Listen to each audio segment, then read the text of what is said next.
कहानी की शुरुआत साल 2034 में साउथ कोरिया को दिखाते हुए होती है, जहां पूरा का पूरा साउथ कोरिया एक जानलेवा बीमारी की चपेट में आ गया था। इस बीमारी का वायरस कोविड-19 के वायरस से 10 गुना ज्यादा खतरनाक था, जिसकी वजह से हजारों लोग मर रहे थे और शहर में हालात इतने बुरे थे कि मिलिट्री द्वारा पक्षियों तक को गोली मारी जा रही थी ताकि वो दूसरे देश में इस बीमारी को न फैला सकें। लोग सड़कों पर खून की उल्टियां कर रहे थे, गाड़ियां एक दूसरे से टकरा रही थी। कुल मिलाकर पूरे शहर में अफरा तफरी मची हुई थी। जब शहर में लोगों की लाशों को दफनाने के लिए जगह नहीं बचती तो वहाँ की गवर्नमेंट उन्हें कचरे के ढेर की तरह स्टेडियम में इकट्ठा करके जलाने का ऑर्डर देती है। ये इस वायरस का पीक समय था, लेकिन आखिर इस सब की शुरुआत कैसे हुई, ये जानने के लिए हमें कुछ हफ्ते पीछे जाना पड़ेगा, जहाँ हमें दिखाया जाता है कि कुछ हफ्ते पहले हांगकांग में एक शिपिंग कंटेनर के जरिए कुछ इलीगल इमिग्रेंट्स को साउथ कोरिया के बुंडांग शहर में भेजने की तैयारी चल रही है। वहाँ का इंचार्ज जब इस कंटेनर की इंस्पेक्शन के लिए आता है तो वो देखता है कि कंटेनर में एक आदमी जोर जोर से खांस रहा है। इसके बावजूद भी वो इंचार्ज ये कहता हुआ कि सब ठीक है, उस कंटेनर को साउथ कोरिया के लिए रवाना कर देता है। दूसरी तरफ बुंडांग शहर के किसी दूसरी जगह पर किम नाम की एक लेडी अपनी कार से कहीं पर जा रही होती है कि अचानक उसकी कार का एक्सीडेंट होने की वजह से वो अपनी कार समेत एक गड्ढे में गिर जाती है, जहां कंस्ट्रक्शन का काम चल रहा था। उसे बचाने के लिए जल्दी ही बचाव दल वहां पहुंच जाता है, पर वो कार इस तरह गड्ढे में अटकी हुई थी कि एक बार में एक ही आदमी उस गड्ढे में उतर सकता था। यहाँ पर केंगजी नाम का एक लड़का गड्ढे में धीरे धीरे करके नीचे उतरता है। वहीं सिचुएशन इतनी बुरी थी कि अगर थोड़ा सा भी ज्यादा मूवमेंट होता तो कार के साथ किम भी गड्ढे के अंदर गिर सकती थी, पर अपने एक्सपीरियंस और समझदारी से केंगजी किम तक पहुंचकर उसे सही सलामत बाहर निकाल लाता है। इस कामयाबी के बाद वो किम से बात करने के लिए उसकी तरफ बढ़ता है, पर वो उसे इग्नोर करके एम्बुलेंस में बैठकर वहां से चली जाती है। रात में किम फोन करके केंगजी को मिलने के लिए उस एक्सीडेंट वाली जगह पर ही बुलाती है। ये सुनकर केंगजी बहुत खुश हो जाता है, ये सोचकर कि किम ने उसका शुक्रिया अदा करने के लिए बुलाया है। पर वहां पहुंचने पर उसे पता चलता है कि किम ने उसे गड्ढे में गिरे अपने बैग को निकालने के लिए बुलाया था। ये सुनकर वो बहुत दुखी हो जाता है। वो किम को ये कहकर ऐसा करने से मना कर देता है कि ये उसके प्रोटोकॉल्स के खिलाफ है, लेकिन जैसे ही किम वहां से जाती है तो वो अपने एक साथी की मदद से गड्ढे में जाकर उस बैग को निकाल लाता है। इसके बाद उस बैग को चेक करने पर केंगजी को उसमें से एक आइडेंटिटी कार्ड मिलता है, जिसे देखकर उसे पता चलता है कि किम एक डॉक्टर है। तभी बैग के अंदर से फोन की घंटी बजती है और केंगजी हिचकिचाते हुए फोन उठा लेता है। उसे किम की बेटी मिरियो की आवाज आती है और थोड़ी बातचीत करने के बाद केंगजी स्कूल के बाद उससे मिलने के लिए मान जाता है। इसी बीच बियंकी और बियोंग हू नाम के दो भाई उस इलीगल इमिग्रेंट्स वाले कंटेनर की तरफ बढ़ते हैं। जब वो लोग कंटेनर का दरवाजा खोलते हैं तो वो ये देखकर हैरान हो जाते हैं कि सिर्फ एक आदमी को छोड़कर बाकी सारे लोग मर चुके थे और कंटेनर के अंदर से लाशों के सड़ने की भयंकर बदबू भी आ रही थी। ये सब देखकर वो दोनों कंफ्यूज हो जाते हैं और सीन का वीडियो बना लेते हैं और उस अकेले बचे हुए आदमी को ट्रक में बैठाकर अपने साथ ले जाते हैं। बियंकी कुछ सामान लेने के लिए स्टोर के अंदर जाता है। इसी मौके का फायदा उठाकर वो सर्वाइवर वहाँ से भाग जाता है। इस सर्वाइवर का नाम मोंगसाई होता है। स्टोर से बाहर निकलने पर बियंकी देखता है कि वो आदमी वहाँ से भाग रहा है और उसका भाई बियोंग हू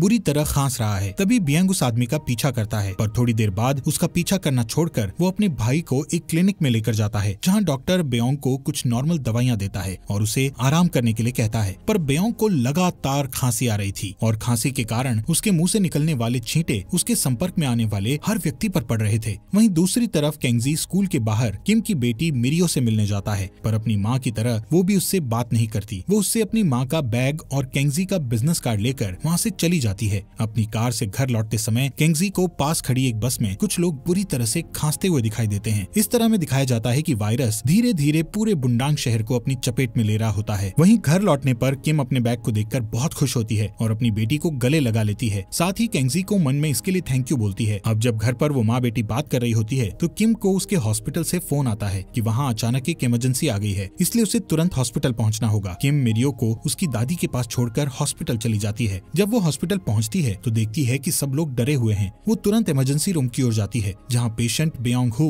बहुत क्रिटिकल कंडीशन में था। उसे बहुत ज्यादा खून की खांसी आ रही थी और उसके पूरे शरीर पर लाल धब्बे पड़ गए थे। किम अपने सीनियर डॉक्टर से कहती है कि ये एवियन फ्लू है, पर वो उसकी बात से सहमत नहीं होते। जल्द ही डॉक्टर्स बियोंग हू के फोन में वो कंटेनर वाला वीडियो देखते हैं जिसमें की डेड बॉडीज भरी हुई थी। यहाँ पर वो लोग समझ जाते हैं कि ये वायरस वहीं से फैला है। वो जल्दी से बियोंग के भाई बियंग से इसके बारे में पूछने लगते हैं, लेकिन बियंग उन्हें कुछ नहीं बताता। वो बिल्कुल खामोश रहता है। तभी अचानक एक इमरजेंसी अलार्म बजने लगता है। बियंग ये देखकर बहुत परेशान हो जाता है और डॉक्टर्स की चेतावनी के बावजूद वो सबसे लड़ते भिड़ते इमरजेंसी रूम के अंदर पहुंच जाता है, जहां उसका भाई मर चुका था। उसे मरा हुआ देखकर वो खुद पर कंट्रोल नहीं रख पाता और अपने भाई की डेड बॉडी को गले लगाकर रोने लगता है, जिससे उसके भाई बियोंग का खून उसके हाथों पर लग जाता है। बियंग गुस्से में आकर अपने उन हाथों से कई डॉक्टर्स को छूता है, पर थोड़े टाइम बाद उसे पकड़ लिया जाता है। नेक्स्ट सीन में हम देखते हैं कि किम की बेटी मिरियो बोर होकर अकेले अकेले घर के बाहर टहलने निकलती है। वो एक गाड़ी से टकराने ही वाली होती है कि उसी समय कंटेनर वाला सर्वाइवर मोंगसाई उसे बचा लेता है। मिरियो देखती है कि वो आदमी बहुत भूखा है, इसलिए वो उसे कुछ खाने को देती है। बातें करते हुए मोंगसाई उसे कहता है कि मैं बीमार हूँ, इसलिए तुम मुझसे दूर रहो, पर मिरियो उसे लगातार बातें करती रहती है। कुछ ही पल में मोंगसाई को जबरदस्त खांसी होती है और वो मिरियो से किसी को उसकी मदद के लिए लाने को कहता है। मिरियो केंगजी को मदद के लिए बुलाती है, पर उनके वहाँ पहुँचने से पहले ही मोंगसाई वहाँ से जा चुका था। वहीं हम देखते हैं कि अब तक शहर में हजारों लोग इस वायरस की चपेट में आ चुके थे, जिससे हॉस्पिटल्स पेशेंट से भर चुके थे। वहीं Kim Korea centers for disease control and prevention की एक टीम के साथ कंटेनर वाली जगह पर पहुंचती है। वो उन सारी डेड बॉडीज को जला देते हैं, लेकिन वहाँ उन लाशों को खाने वाले चूहों का एक झुंड जलने से बच जाता है और वो सारे चूहे शहर की तरफ चले जाते हैं। इसी बीच देश के टॉप डॉक्टर्स की टीम एक इमरजेंसी मीटिंग करती है। एक बड़ी बहस करने के बाद वो सब इस नतीजे पर पहुंचते हैं कि ये जानलेवा वायरस H5N1 स्ट्रेन का नया रूप है और जो भी इस वायरस के संपर्क में आता है वो 36 घंटे के बीच में ही मर जाता है। सभी डॉक्टर्स गवर्नमेंट को कहते हैं कि शहर को जल्दी से जल्दी क्वारंटीन करना होगा, नहीं तो ये वायरस पूरे देश और यहाँ तक कि पूरी दुनिया में फैल जाएगा। दूसरी तरफ केंगजी मिरियो को एक सुपरमार्केट लेकर जाता है, जहाँ वो लोग एक साथ लंच करते हैं और एक दूसरे के साथ अपने सीक्रेट शेयर करते हुए एक दूसरे के अच्छे बेस्ट फ्रेंड बन जाते हैं। थोड़ी देर बाद जैसे ही वो लोग सुपरमार्केट से निकलने वाले होते हैं, तभी चारों तरफ भगदड़ मच जाती है। बहुत सारे लोग खून की खांसी करके बेहोश होकर नीचे गिरने लगते हैं, तो वहीं कुछ लोग तुरंत मर रहे होते हैं। उसी समय केंगजी एक औरत को एस्केलेटर से गिरते हुए देखकर उसे बचा लेता है, पर इस बीच मिरियो उसकी नजरों से दूर हो जाती है। वहीं ये वायरस इतनी तेजी से फैल रहा था कि हॉस्पिटल्स और कम्युनिकेशन सिस्टम पर बोझ बढ़ गया था। इसी के चलते डॉक्टर्स और पॉलिटिशियंस शहर में क्वारंटीन लागू कर देते हैं, जिससे अपनी जान को खतरा देखकर पॉलिटिशियंस और डॉक्टर सोल सिटी जाकर रिसर्च करने का फैसला करते हैं। जैसे ही सारे रिसर्चर्स सोल सिटी जाने लगते हैं, तो डॉक्टर किम अपने पार्टनर से कहती है कि वो अपनी बेटी को ढूंढकर उसके साथ वापस उनके पास आ जाएगी। इसके बाद किम मिरियो को फोन लगाती है, पर उसका फोन केंगजी उठाता है और वो उसे सुपरमार्केट के हालात बताता है। किम बिना समय गंवाए तुरंत सुपरमार्केट पहुंचती है, पर तभी वहां के हालात कंट्रोल से बाहर हो जाते हैं। लोग दुकानों को लूटने और एक दूसरे से लड़ने लगते हैं, जिसके नतीजे में वहां भयानक दंगा फसाद शुरू हो जाता है और इस सिचुएशन को कंट्रोल करने के लिए आर्मी वहां पहुंच जाती है। किम और केंगजी इतनी अफरा तफरी में मिरियो को ढूंढने लगते हैं और आखिरकार थोड़ी देर बाद वो उन्हें मिल जाती है और वो तीनों शटर बंद होने से पहले सुपरमार्केट से बाहर निकल जाते हैं। किम केंगजी से कहती है कि वो भी उनके साथ शहर छोड़ दे, पर वो कहता है कि लोगों की मदद करना उसका फर्ज बनता है, इसलिए वो उनके साथ नहीं जा सकता।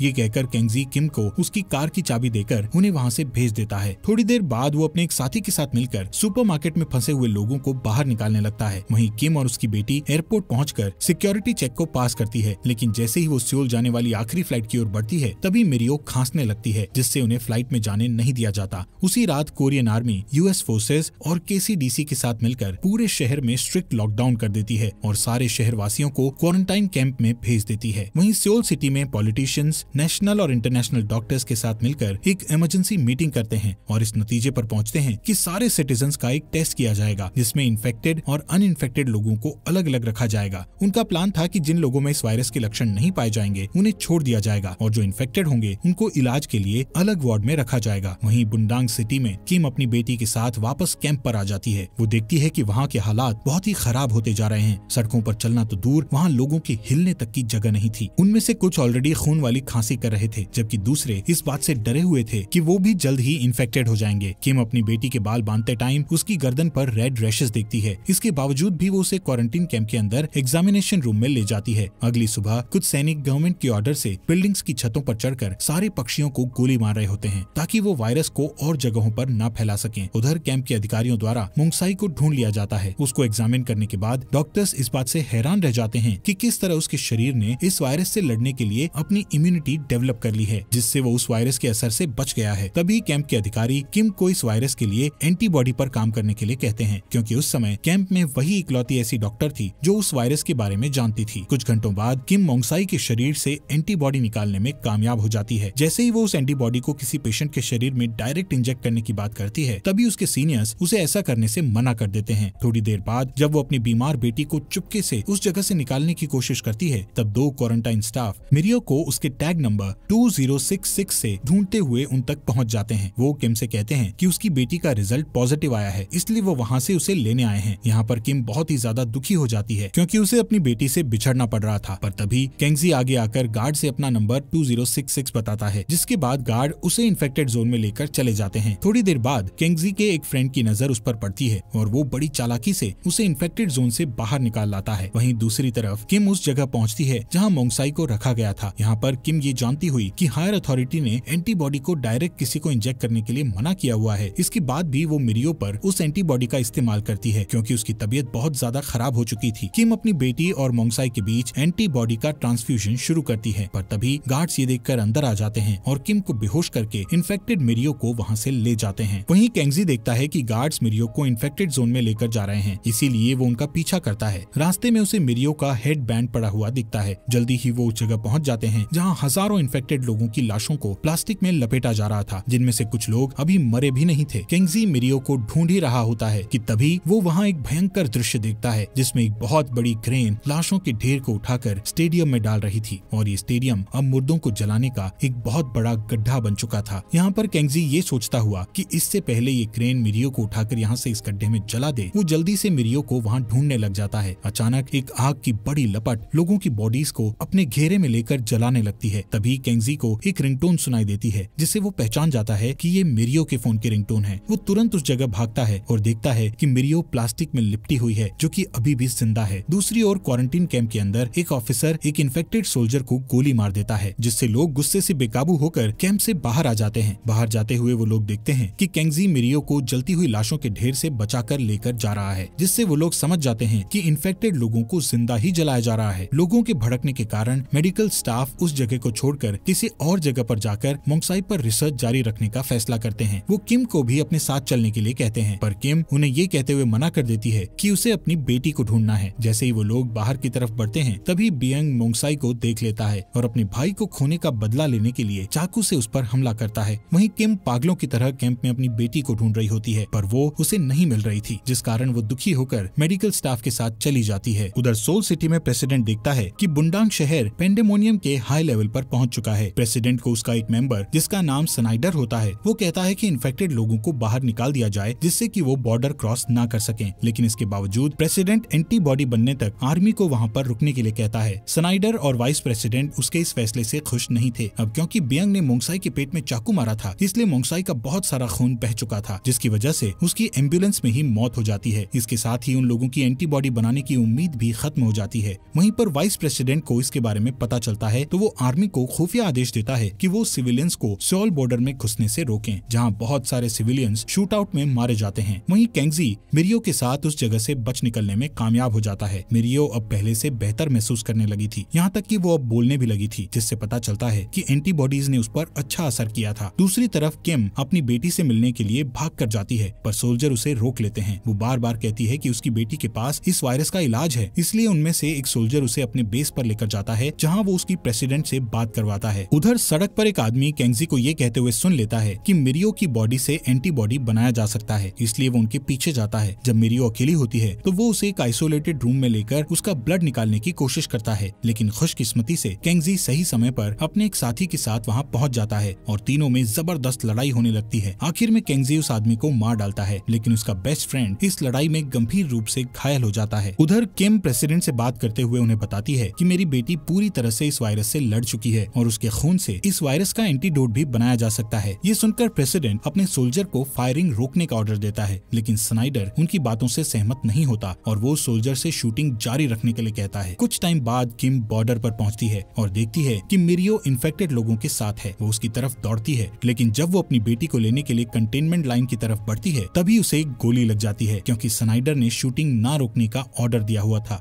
इससे पहले कि सोल्जर और गोली चलाते, मिरियो अपनी माँ को कवर करके सोल्जर्स को गोलियां न चलाने को कहती है। ये देखकर सभी सोल्जर्स समेत सभी के दिल पिघल जाते हैं और वो पीछे हट जाते हैं। यहाँ तक कि इन्फेक्टेड लोगों को भी नई प्रेरणा मिलती है और वो सब बॉर्डर की तरफ दौड़ने लगते हैं। दूसरी तरफ जब स्नाइडर ये देखता है कि सोल्जर्स ने गोली चलाना बंद कर दी है, तब वो एयरफोर्स को हवाई हमले का आदेश देता है। ये देखते हुए अब इस सिचुएशन में प्रेसिडेंट भी इन्वॉल्व हो जाता है और वो अपने लोगों से कहता है कि अगर कोई फाइटर प्लेन बुंडांग में घुसने की कोशिश करे तो उसे तुरंत उड़ा दें। इस वायरस के खतरे के टलने के बाद प्रेसिडेंट लाइव आकर सबको ये बताता है कि वो इस वायरस का इलाज ढूंढकर सभी लोगों को बचा लेगा, फिर चाहे इसके लिए उसे कुछ भी करना पड़े। इसके बाद मिरियो के ब्लड से इस वायरस की वैक्सीन बनाने के लिए उसे सोल भेज दिया जाता है, लेकिन किम और केंगजी वहीं रह जाते हैं। कुछ घंटों के बाद एक रिपोर्टर ये अनाउंस करती है कि वैक्सीन सक्सेसफुली बन चुकी है और सबसे पहले इसे बुंडांग के लोगों को दिया जाएगा। दोस्तों, हमारे फॉक्स एक्सप्लेनर हिंदी चैनल को सब्सक्राइब करना मत भूलना।